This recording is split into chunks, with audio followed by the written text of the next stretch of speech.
நம்ம பார்க்கணும். சாந்தியும் சமாதானமும் என்பருமான நபிகள் நாயகம் ஸல்லல்லாஹு அலைஹி வஸல்லம் அவர்களை பின்பற்றி வாழ்ந்த சிறிய சஹாபாக்கள், சஹாபிய பெண்மணிகள், தாபியங்கள், தபு தாபியங்கள், இந்த சத்திய மார்க்கம் உலகம் எங்கும் பரவுவதற்கு உழைத்த இமாம்கள் மீதும் நல்லவர்கள் மீதும் இறைவன் கடமையாக்கிய ஜும்மா தொழுகையை நிறைவேற்றுவதற்காக இங்கு கூறியிருக்கக்கூடிய நம் அனைவர்கள் மீதும் இன்றும் நின்று நிலவட்டுமாக என்று பிரார்த்தித்தவனாக என்னுடைய ஜும்மா உரையை ஆரம்பம் செய்கிறேன். அன்பார்ந்த சகோதர சகோதரிகளே,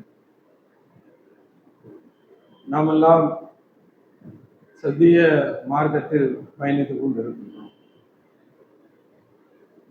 இந்த கொள்கை குறித்து அல்லாஹ் திருமறை குர்ஆனிலே சொல்லும் போது, இந்த கொள்கையை ஏற்றுக்கொண்டவர்கள் தான் வெற்றி அடைவார்கள், இஸ்லாம் தான் அல்லாஹ்வால் ஏற்றுக்கொள்ளப்பட்ட மார்க்கம் என்றெல்லாம் நாம் திருமறை குர்ஆனிலே படித்திருக்கின்றோம். அப்போ முஸ்லீமாக வாழக்கூடியவர்கள் நிச்சயமாக இறைவனுடைய நாட்டப்படி ஒரு நாள் வெற்றி பெறுவார்கள் என்பது எல்லோரும் தெரிந்து வைத்திருக்கின்றோம். ஆனால் இதை புரிந்து கொண்ட மக்கள் இறை நம்பிக்கை கொண்டு விட்டோம், அல்லாஹ்வை நாம் ஏற்றுக்கொண்டோம், அல்லாஹ்வுடைய தூதரையும் நாம் ஏற்றுக்கொண்டோம், இந்த காரணத்திற்காக நாம் எந்த விதத்திலும் சோதிக்கப்படக்கூடாது, நாம் கலிமா சொன்ன காரணத்தினால் நாம் நேரடியாக சொர்க்கம் செல்ல வேண்டும் என்று பெரும்பான்மையான மக்கள் நினைத்துக் கொண்டிருக்கிறார்கள். அதனால்தான் அல்லாஹ் திருமறை குர்ஆனிலே சொல்கிறான், ஹஸிபன்னாசு, மக்கள் நினைத்துக் கொண்டார்களா, அய்யுத்ரஹு, அவர்கள் வெறுமனே விட்டுவிடப்படுவார்களா, அய்யகூலு ஆமன்னா, அல்லாஹ்வை நம்பிக்கை கொண்டதால் அவர்கள் வெறுமனே விட்டுவிடப்படுவார்களா, வஹும் லா யுஃப்தனூன், அவர்கள் சோதிக்கப்படாமல் எப்படி விடப்படுவார்கள் என்று அல்லாஹ் கேள்வி கேட்டான். நாம கலிமா சொல்லிட்டோம், நேர்வழிக்கு வந்துட்டோம், அதனால நமக்கு வெற்றி தான், உண்மைதான், மாற்று கருத்து கிடையாது. ஆனா அல்லாஹ் இப்படி சொல்றானே, ஏன் நீங்கள் கலிமா சொன்ன காரணத்தினால், அல்லாஹ்வை ஏற்றுக்கொண்ட காரணத்தினால் நீங்கள் வெறுமனே விட்டுவிடப்படுவீர்களா, உங்களை அல்லாஹ் சோதிக்காம இருப்பானா என்று அல்லாஹ் இந்த மூமின்களை பார்த்து திருமறை குர்ஆனிலே பேசுகிறான். அப்ப நம்பிக்கை கொண்ட மக்களை சோதிப்பது என்பது அல்லாஹ் ஒரு இதா வச்சிருக்கிறான். அவர்களை சோதித்து பார்ப்பான், அவர்களுடைய ஈமானை பரிசித்து பார்ப்பதற்காக அல்லாஹ் நிச்சயமாக நிச்சயவான் சோதித்து பார்ப்பான். இன்னொரு இடத்துல சொல்றான், குல்லு நப்சின் தாயிகத்துல் மௌத், ஒவ்வொரு உயிரும் மரணத்தை சுவைத்தே தீரும், நப்லுஹும், உங்களை சோதிப்போம், ஷர்ரி, துன்பத்தை கொண்டு, வல் ஹைரி, இன்னும் இன்பத்தை கொண்டு, ஃபித்னத்தன் வ இலைனா துர்ஜவும், நம்மிடமே நீங்கள் திரும்ப கொண்டு விடப்படுவீர்கள். அல்லாஹ் என்ன சொல்றான், ஒவ்வொரு உயிரும் மரணத்தை சுவைத்தே தீரும், நான் மேலும் உங்களை சோதிப்பேன். எதை கொண்டு? துன்பத்தை கொண்டு, இன்பத்தை கொண்டு, நன்மையை கொண்டு, தீமையை கொண்டு, அனைத்து விதமான வழிகளிலும் இறைவனாக இருக்கக்கூடியவன் நான், மூமின்களாக இருக்கக்கூடிய உங்களை நான் சோதிப்பேன். அப்போ நிறைய இடங்கள்ல அல்லாஹ் என்ன சொல்றான், இந்த மூமின்களை நான் சோதித்து பார்ப்பேன். சரி, சோதித்து பார்க்கணும். சோதித்து பார்த்ததற்கு பிறகு பெரும்பான்மையான சகாபாக்கள் வாழக்கூடிய காலகட்டத்திலும் ரசூலுல்லாஹ் நபித்தோழர்கள் போய் இருந்தாங்க. ரொம்ப கஷ்டமா இருக்கு, சோதனையா இருக்கு, நெருக்கடியா இருக்கு, அல்லாஹ்வுடைய உதவி எப்போ வரும், எப்படி வரும், ஏதாவது பண்ணுங்க, எதிரிகளுடைய அடக்குமுறை மிக கடுமையாக இருக்கிறது என்றெல்லாம் போய் கேட்ட மாத்திரத்திலே அல்லாஹ்வுடைய தூதர் சொன்னாங்க, அல்லாஹ்வுடைய உதவி என்பது மிக அருகில் தான் இருக்கிறது. இப்படி அல்லாஹ்வுடைய தூதர் சொல்லிட்டாங்க. அல்லாஹ் திருமறை குர்ஆன்ல என்ன சொல்றானா, ஆமனு, நம்பிக்கை கொண்டவர்களே, ஹதாலிக ஹக்கன் அலைன நுஞ்சில முஹ்மீன், நம்பிக்கை கொண்ட மக்களை காப்பது என்பது, அவர்களுக்கு உதவி செய்வது என்பது அல்லாஹ்வின் மீது கடமையாக்கப்பட்டது அப்படிங்கிறான். இப்ப அல்லாஹ் இப்படியும் சொல்றான், இப்படியும் சொல்றான். சோதித்து பார்ப்பான், சோதித்து பார்த்துவிட்டு நம்பிக்கை கொண்ட மக்களுக்கு உதவி செய்வது என்பது அல்லாஹ்வுடைய கடமை, அவன் கைவிட மாட்டான் என்பதை அல்லாஹ் இன்னொரு இடத்தில் வலியுறுத்தி சொல்லுகிறான். அல்லாஹ்வுடைய தூதர் அவர்கள் என்ன சொல்றாங்க, அல்லாஹ்வுடைய உதவி என்பது மிக அருகில் இருக்கிறது. அப்போ நாம இந்த உலகத்துல பல்வேறு விதங்களில் சோதிக்கப்படக்கூடிய நேரத்தில் நாம் பொறுமையாக இருந்தால், இறைவனுடைய அருளை எதிர்பார்த்து இருந்தால், அவனிடத்தில் விருப்பமான செயல்களை நாம் செய்து அவனுக்கு கட்டுப்பட்டு நடக்கக்கூடிய மக்களாக இருந்தால், நிச்சயமாக இறைவன் நமக்கு உதவி செய்யக்கூடியவனாக இருக்கிறான். இன்னொரு இடத்துல வரக்கூடிய ஒரு ஹதீஸ், ஒரு மனிதர் தலைவிரி கோலத்தோடு பயணத்தில் இருக்கிறார். அப்படி பயணத்தில் இருக்கும்போது இறைவா, என் இறைவா என்று இறைவனை அழைத்துக் கொண்டே இருக்கிறார்.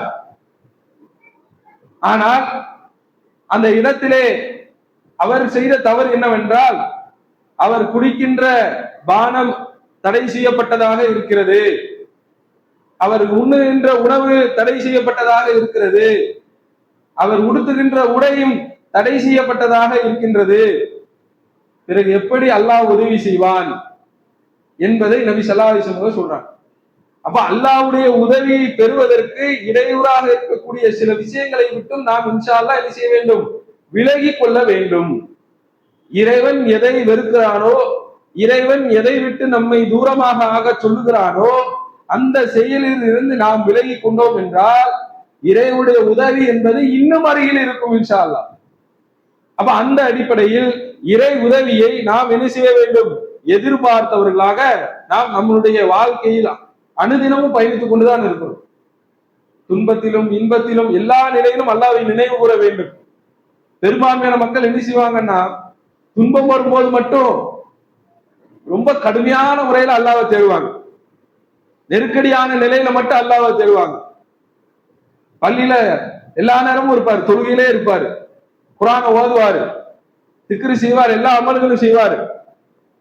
எதுக்கு? வெளிநாட்டுக்கு வேலைக்காக அப்ளை செஞ்சிருப்பாரு, அது கிடைச்சாதான் அவருக்கு அடுத்த லைஃப்ங்கிற மாதிரி ஒரு நிலைமை இருக்கும். அல்லாஹ்வை வணங்கி துவா செஞ்சு அந்த விஷா வந்துடணும், அல்லாஹ் அந்த விஷா வந்துடணும், எப்படியாவது என்ன லைஃப் இப்படி மாறிடணும் அப்படின்னு சொல்லி இறைவனிடத்துல பிரார்த்தனை செய்யக்கூடியவர். சரி, அவர் கேட்ட மாத்திரத்திலே அந்த இதெல்லாம் வந்ததுக்கு பிறகு மீண்டும் அல்லாஹ்வை நினைவு கூறிய இடத்துல இருப்பாருன்னா அதோட போயிருவார். இந்த மாதிரி நிறைய சம்பவங்கள் இருக்கு. அல்லாஹ்வை நெருக்கடியான நிலையில் மட்டும் நினைக்காமல் எல்லா நிலையிலும் நினைக்கக்கூடிய மக்களாக, நல்ல நிலையில் இருந்தாலும் அல்லாஹ்வை நினைக்க வேண்டும், நெருக்கடியான நிலையில் இருக்கும் போதும் அல்லாஹ்வை நினைக்க வேண்டும். அப்படி நாம் நினைத்துக் கொண்டிருந்தால் நிச்சயமாக இறைவனுடைய உதவி கிடைக்கும் என்பதை வரலாற்று சம்பவங்கள் மூலமாக தெரிந்து கொள்ளலாம். வரலாறுல பல சம்பவங்கள் இருக்கிறது. அல்லாஹ் கூட சொல்றான், நான் வரலாற்று சம்பவங்களை உனக்கு ஏன் எடுத்து சொல்கிறேன் நபியே தெரியுமா? இதன் மூலமாக உங்கள் உள்ளம் உறுதி பெற வேண்டும், ஈமான் வலுப்பெற வேண்டும் என்பதற்குத்தான் வரலாற்று சம்பவங்களை நாம் எடுத்து சொல்கிறோம் என்று அல்லாஹ் திருமறை குர்ஆனில் சொல்றான். பல சம்பவங்கள் இருக்கு, வரலாற்று சம்பவங்கள். முந்தி வாழ்ந்த பனி இஸ்ரவேலர்கள் சம்பவத்தெல்லாம் ரசூலுல்லாஹ் சொல்லுவாங்க, இப்படி இருந்தார்கள் அப்படி இருந்தார்கள் என்று. அல்லாஹ் திருமறை குர்ஆன்ல பல நல்லடியார்கள் குறித்து, முந்தி வாழ்ந்த நல்லடியார் எப்படி இருந்தார் பாருங்க, முந்தி வாழ்ந்த கெட்ட சமுதாய மக்கள் எப்படி இருந்தாங்க பாருங்க, முந்தி இருந்த நபிகள் இறை தூதர்கள் எப்படி இருந்தாங்க பாருங்க, சிலரை போன்று நீங்க இருங்கள், சிலரை போன்று நீங்கள் இருக்காதீர்கள் என்று அல்லாஹ் அந்த தூதருக்கு சொல்வதனுடைய நோக்கம் இந்த வரலாறு மூலம் இறை நம்பிக்கை வலுப்பெற வேண்டும், அதன் மூலமாக உறுதியான இறை நம்பிக்கையின் மூலமாக இறை உதவியை நாம் பெற வேண்டும் என்பதற்காகத்தான். வரலாற்றுல ஒரு மிகப்பெரிய போர் என்றால் மூஆத்தா போர் என்று சொல்லக்கூடிய போர் தான். இது ஹிஜ்ரி 8ல நடக்கக்கூடிய இந்த போர். இந்த போர் வந்து கிபி 629 ஆகஸ்ட் மாசம் செப்டம்பர்ல நடக்குது. இந்த போர் என்பது எப்படிப்பட்ட போர் என்றால், இந்த போருக்கான காரணம் என்னவென்றால், நபி ஸல்லல்லாஹு அலைஹி வஸல்லம் அவர்கள் குஸ்ராவின் மன்னனுக்காக ஒரு தூதரை அனுப்புறாங்க, இஸ்லாத்தை ஏற்றுக்கொள்ள சொல்லி அழைப்பு கொடுத்து ஒரு தூதரை அனுப்புறாங்க. போற வழியில அந்த தூதரை என்ன செய்யறாங்கன்னா, அம்ரு பின் அல் ஹசானி என்று சொல்லக்கூடியவன் கொலை செஞ்சிடறான். ஒரு தூதரை ரசூலுல்லாஹ் அனுப்புறாங்க, அந்த தூதரை என்ன செஞ்சான், இந்த அல் ஹசானி என்பவன் என்ன செய்யறான், கொலை செஞ்சிடறான். இந்த கொலை செஞ்சதற்காக ரசூலுல்லாஹ் கடுமையா கோபப்படுறாங்க, தூதரை வந்து கொலை செய்யக்கூடாது, அது வந்து நேருக்கு நேரா அந்த ஒரு போர் செய்யறதை விட மிக கடுமையான ஒரு விஷயமாக ரசூலுல்லாஹ் பார்த்து கடுமையா கோபப்படுறாங்க. அப்ப இந்த அடிப்படையில தான் இந்த மூஆத்தா போர் என்ன செய்யப்படுது, நெருப்பு பற்ற வைக்கப்படுகிறது. ரசூலுல்லாஹ் பாக்குறாங்க, இந்த ரோமர்கள் ரொம்ப அலட்சாட்டியம் பண்றாங்க. நம்ம தூதரா அனுப்பணும்னா அந்த தூதரே இவர்கள் கொலை செய்கிறார்களே, எந்த அளவுக்கு இவர்கள் இறைவனை மறந்து அநியாயத்திலும் அட்டுழியத்திலும் திளைத்துக் கொண்டிருக்கிறார்கள் என்று சொல்லி ரசூலுல்லாஹ் என்ன செய்யறாங்கன்னா, அல் அஹ்ஸாப் யுத்தத்துல கூட இவ்வளவு முஸ்லிம்கள் இருந்தது இல்ல. முஅத்தா போருக்கு ரசூலுல்லாஹ் என்ன செய்றாங்க, கிட்டத்தட்ட 3000 முஸ்லிம்கள் தலைமையில ஒரு போர் படையை என்ன செய்றாங்க, தயார் செய்யறாங்க. இந்த முஅத்தா என்பது ஷாம் நாட்டுடைய பல்கா மாநிலத்துல இருக்கக்கூடிய ஒரு ஊர். இங்க இருந்து 2 நாள் நடந்தோம்னா பைத்துல் முகத்தஸுக்கு போயிடலாம். 2 நாள் நடந்து போனோம்னா பைத்துல் முகத்தஸ். அந்த அளவுக்கு மிக நெருக்கமாக இருக்கக்கூடிய ஒரு பகுதி. இந்த இடத்துக்கு என்ன செய்றாங்க, ரசூலுல்லாஹ் போர் வீரர்களை 3000 பேரை தயார் பண்ணி அனுப்புறாங்க. இதுல யாரெல்லாம் போறாங்கன்னா, சயீத் இப்னு ஹாரிசா அவர் என்ன செய்வாரு, முதலில் தலைமை தாங்குவார். அவர் கொல்லப்பட்டார். கொல்லப்பட்டு விட்டால் ஜாபர் என்ன செய்வார், தலைமை தாங்குவார். அவரும் கொல்லப்பட்டு விட்டால் அப்துல்லா இப்னு ரவாஹா என்ன செய்வார், தலைமை தாங்குவார் என்ற செய்தியை ரசூலுல்லாஹ் இந்த படை கிளம்பும் போது தகவலாக சொல்றாங்க. சரி, இதெல்லாம் இருக்கட்டும். எப்போதுமே ரசூலுல்லாஹ் போருக்கு புறப்படும் போது படை தலைவர்கள் இதெல்லாம் நியமிக்கிறது எல்லாம் வழக்கமான ஒன்றுதான். ஆனால் இந்த இஸ்லாமிய படை ஜஸ்ஸாவின் வடப்புறமாக ஷாம் நாட்டை நோக்கி போகும்போது இவங்களுக்கு ஒரு பெரிய ஒரு அதிர்ச்சி இருக்கு. என்ன ஆச்சுன்னா, ஹிர்கல் தலைமையில 1,00,000 பேர் இவர்களை எதிர்ப்பதற்கு தயாராக இருக்கிறாங்க. இவங்க எத்தனை பேர் இருக்கிறாங்க, 3000 பேர். ஹிர்கல் தலைமையில 1,00,000 பேர் இருக்கிறாங்க. இது இல்லாம இன்னும் சில குடும்பத்தை சேர்ந்த லகம், ஜுதம், பல்ஹைன், பஹ்ரா, பலி என்று சொல்லக்கூடிய 5 குலத்தை சேர்ந்தவர்களுடைய 1,00,000 போர் வீரர்களும் அங்க ரெடியா இருக்கிறாங்க. கிட்டத்தட்ட 2,00,000 போர் வீரர்கள் 3000 வீரர்களை எதிர்கொள்வதற்காக காத்துக்கிட்டு இருக்கிறாங்க. இந்த செய்தி முஸ்லிம்களுக்கு அங்க இருந்து தூது செய்தியாக கிடைச்சிருச்சு, ஒற்றர்கள் மூலமாக கிடைச்சிருச்சு. முஸ்லிம்களுக்கு ஒரு கலக்கம், ஒரு நடுக்கம் வந்துருச்சு. இயல்புதானே, இது ஒரு தற்கொலைக்கு சமமான விஷயம் தானேங்க. 3000 பேர் எங்க இருக்கிறாங்க, 2,00,000 பேர் எங்க இருக்கிறாங்க. ஒரு 2 மடங்கு 3 மடங்குன்னு சொன்னா கூட சரின்னு சொல்லலாம். கிட்டத்தட்ட 2,00,000 பேரை 3000 பேர் எதிர்ப்பது என்பது ஒரு தற்கொலைக்கு சமமான விஷயம்தான். இந்த சூழ்நிலையில் தான் முஸ்லிம்கள் மசூரா பண்றாங்க. இந்த மாதிரி அவங்க 2,00,000 பேர் இருக்கிறாங்க. நாம என்ன செய்வோம், அல்லாஹ்வுடைய தூதருக்கு முதல்ல ஒரு தகவலை கொடுத்துடுவோம். இப்படி 2,00,000 பேர் இருக்கிறாங்க, நாங்களும் 3000 பேர் தான் இருக்கிறோம். எண்ணிக்கையை அதிகப்படுத்துவதற்கு ஏதாவது உதவி செய்வாங்களா அல்லது மாற்று ஆலோசனை ஏதாவது சொல்வார்களா என்று எதிர்பார்த்து இப்படியே 2 நாள் போயிடுச்சு. இவங்களுக்குள்ள மசூரா பண்ணி பேசி பேசி என்ன செய்யுது, 2 நாள் போதுதான் அப்துல்லா இப்னு ரவாஹா என்கிறார். மூமின்களை பார்த்து பேசுறாங்க, நீங்கள் இப்போது வெறுக்கின்ற வீர மரணத்தை, ஏன்னா இப்ப 2,00,000 பேர் இருக்கிறான்னு தெரிஞ்சவன தானே நமக்கு மௌத்து வந்துடும், இந்த இடத்துல போர் செஞ்சா நம்ம செத்து போயிருவோங்கிற பயம் வரப்போய் தானே இந்த மாதிரி ஆலோசனை எல்லாம் பண்ணிட்டு இருக்காங்க. நீங்கள் மதீனாவிலிருந்து புறப்படும் போது வீர மரணத்தை எதிர்பார்த்தவர்களாக போர்க்களத்துக்கு வந்தீங்க. ஆனா இப்ப இந்த மாதிரி ஒரு செய்தி கிடைச்ச உடனே இந்த வீர மரணத்தை நீங்கள் மறுக்கிறீர்கள் என்று சொல்லி கடுமையாக ஒரு தீரமான ஒரு ஸ்பீச் கொடுக்குறாங்க ரவாஹா. இதை கேட்ட உடனே அவங்களுக்கு ஒரு ஸ்பிரிட் வருது. என்ன சொல்றாங்க, ரவாஹா என்ன சொல்றாரு, இதுக்கு முன்னாடி எத்தனையோ சம்பவங்கள் இருக்கிறது, வரலாற்று சம்பவங்கள். ஜாலூத்தை கொன்றார், குர்ஆன் வசனத்துல படிச்சிருப்போம். ஜாலூத்துங்கிறவன் ஒரு மன்னன், அவனுக்கு எதிராக தாலூத்தை அல்லாஹ் மன்னராக நியமித்து சண்டை போட ஆரம்பிச்சான். போற வழியில ஒரு ஆறு இருக்கும், அதுல தண்ணி குடிச்சிடாதீங்க, குறைவாக வேணா குடிச்சுக்குங்க, இப்படிலாம் அல்லாஹ் சொல்லி அனுப்பினான். அந்த ஜாலூத்தை எதிர்த்து படையில போர் செய்யும் போது நிறைய தண்ணி குடிச்சவங்க பின் வாங்கிட்டாங்க. குறைவாக தண்ணி குடிச்சவங்க மட்டும்தான் போர்க்களத்துல நின்னாங்க. ரொம்ப குறைவு, அற்பத்துல அற்பம். அந்த இடத்துல அல்லாஹ் சொல்லுவாங்க, எத்தனையோ பெரும்படைகளை சிறும்படைகள் வென்று செஞ்சிருக்கு, ஜெயிச்சிருக்காங்க, வென்றிருக்கிறாங்க. வரலாற்றுல பாக்குறோம், பனி இஸ்ரவேலர்கள் சமுதாயத்துல நடந்த சம்பவம் இதெல்லாம். அந்த அடிப்படையில ரவாஹா பேசுறாங்க, என்ன சொல்றாங்க? இந்த ஆயுதங்களாலோ இந்த எண்ணிக்கையினாலோ அல்லது உங்களுடைய ஆற்றல் மூலமாகவோ நீங்க இந்த போர்ல ஜெயிக்கலாம்னு நினைக்கிறீங்களா? கிடையவே கிடையாது. அப்படி ஒரு இதே இல்லவே இல்லை. ரெண்டு விஷயம் நமக்கு நிச்சயமாக கிடைக்கும். ஒன்று வெற்றி அல்லது வீர மரணம். உண்மைதானுங்க. ஒண்ணு போருக்கு போயிருக்கிறோம், போரில் ஒன்று ஜெயிக்க வேண்டும், அல்லது வீர மரணத்தை நாம் தழுவ வேண்டும். இப்படி ரவாக சொன்னதற்கு பிறகு முஸ்லிம்கள் எல்லாம் நினைச்சாங்க, போருக்காக தயாராகிறாங்க. களத்துக்கு போயாச்சு, களத்தில் இறங்கி விட்டார்கள். முஸ்லிம்களுக்கும் எதிரிகளுக்கும் நடக்கக்கூடிய யுத்தத்தை அல்லாஹ் வஹீயின் மூலமாக நபி ஸல்லல்லாஹு அலைஹி வஸல்லம் அவர்கள் மதீனாவில் இருக்கிறார்கள், அவங்களுக்கு அல்லாஹ் அப்படி காட்டுறான். என்னென்ன நடக்குது, சம்பவம் என்னென்ன நடந்து கொண்டிருக்கிறது, என்னென்ன செயல்கள் நடந்து கொண்டிருக்கிறது என்பதையெல்லாம் அல்லாஹ்வுடைய தூதருக்கு அல்லாஹ் வஹீயின் மூலமாக காட்டிக் கொண்டிருக்கிறான். இப்போது சையத் இப்னு ஹாரிசா கொடியை கையில் எடுத்து இஸ்லாமிய சேனைக்கு தலைமை தாங்கி கொண்டுள்ளார். வீர தீரமாக போர் செய்யும் போது அவர் கொல்லப்படுகிறார். அவர் கொல்லப்பட்ட பிறகு ஜாபர் அவர் கையில் கொடியை எடுக்கிறார். அவருடைய 2 கைகளும் துண்டிக்கப்படுகிறது. அவருக்கு வரலாற்றுல ஒரு பேர் இருக்கு. இப்னு உமர் அவங்க சொல்றாங்க, இந்த ஜாபருடைய 2 கைகள் துண்டிக்கப்பட்டுச்சுன்னு அந்த போர்ல, மூத்தா போர்ல துண்டிக்கப்பட்டுச்சு. அவருடைய மகனுக்கு அப்துல்லா இப்னு ஜாபருக்கு உமர் அலிலாம, இப்னு உமர் அலிலாம, உமர் அலிலாவுடைய மகன், அவங்க எப்போதுமே சலாம் சொல்லும்போது 2 இறகுகளை உடைய 2 ரெக்கைகளை உடையவருக்கே சலாம் உண்டாகட்டும்.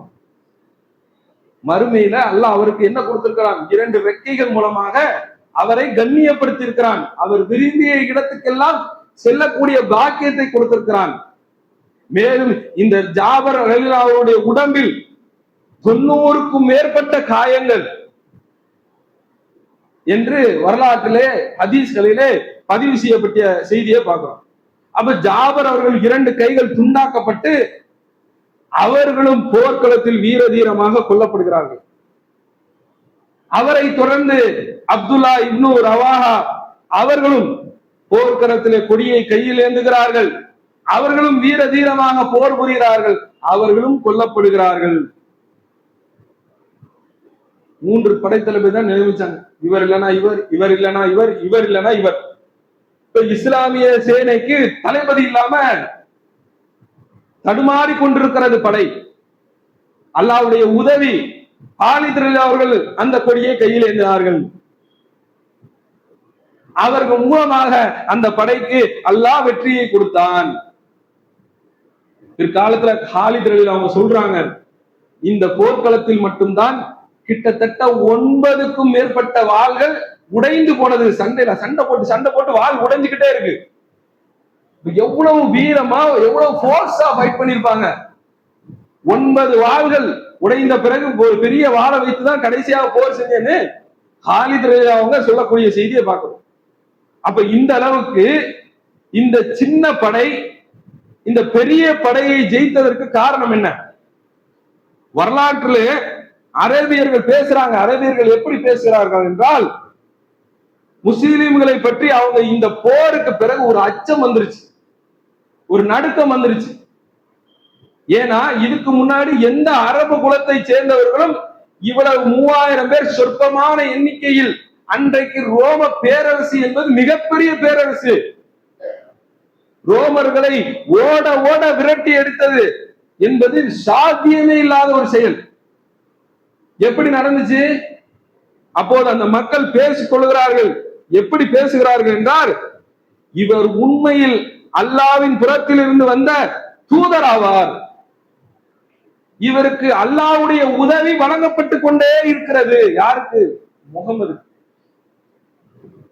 அப்ப இறை தூதரை அதற்கு பிறகு எப்போதும் குறைஷிகள்ல சில கோத்திரங்கள் என்ன செய்வாங்கன்னா, ரசூலுல்லாஹ்வுக்கு தொல்லை கொடுத்து கொண்டே இருப்பார்கள்.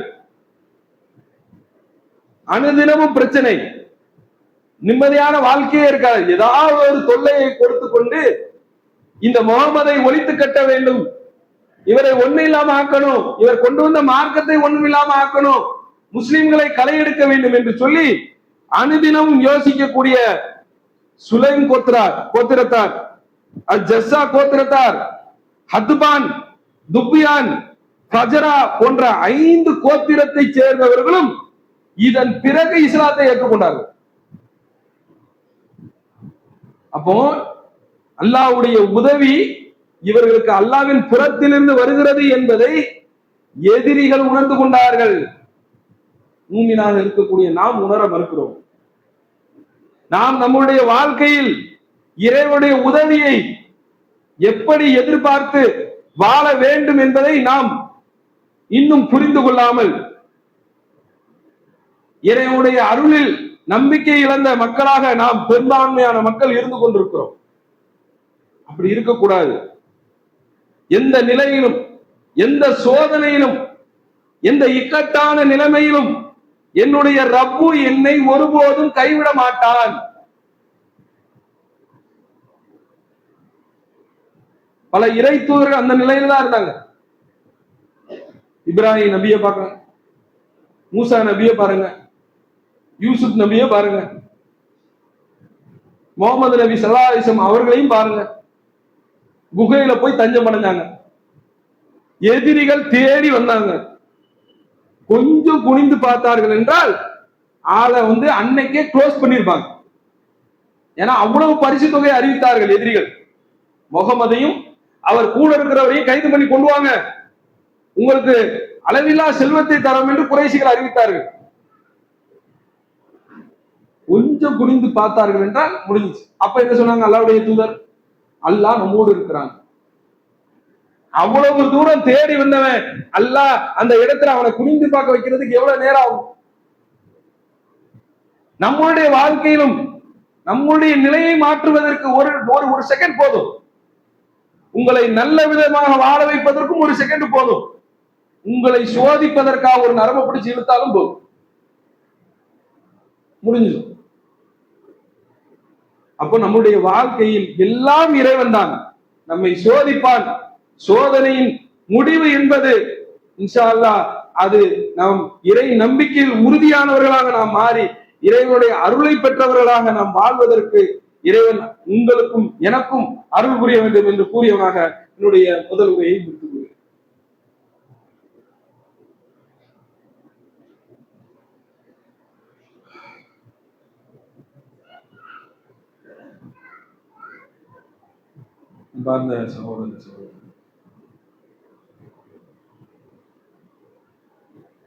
இறைவனுடைய உதவியை பெறுவதற்காக அனுதினமும் மன்றாடக்கூடிய மக்களாகத்தான் நாம் இருக்கின்றோம்.